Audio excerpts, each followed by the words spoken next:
Je me souviens. Il faisait très froid. C'était en février. Devant la ligne de démarcation qui scindait Beyrouth en deux, la file de voitures était sans fin. Nous attendions déjà depuis 3 heures. Le bras de fer habituel entre la milice chrétienne côté est et les brigades chiites côté ouest. Dans la Datsun bleue, entre peur, ennui, fatigue et ras-le-bol, j'essayais de lire.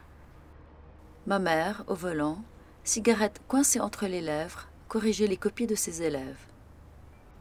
La Datsun bleue arriva enfin à la hauteur d'un milicien des forces libanaises en treillis kaki et kalash.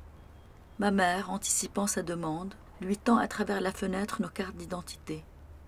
Il les scrute une à une, nous dévisage, puis nous demande de sortir de la voiture. Il regarde sous les sièges, tape sur les portières, ouvre la boîte à gants, soulève le capot, ouvre le coffre, fouille les sacs. Il revient enfin vers nous, brandissant mon livre comme un trophée. Ça parle de quoi? Je ne sais quelle audace m'a pris pour braver devant ma mère stupéfaite l'interdit absolu. Devant un milicien, les yeux baissés et la langue avalée.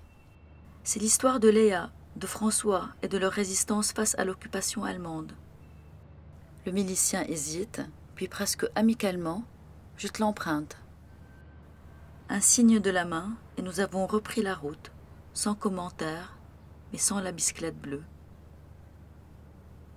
Aujourd'hui, j'ai appelé Dania, ma sœur, à Beyrouth. Elle m'a dit qu'elle n'a pas ouvert un livre depuis 1 an, depuis le 4 août dernier.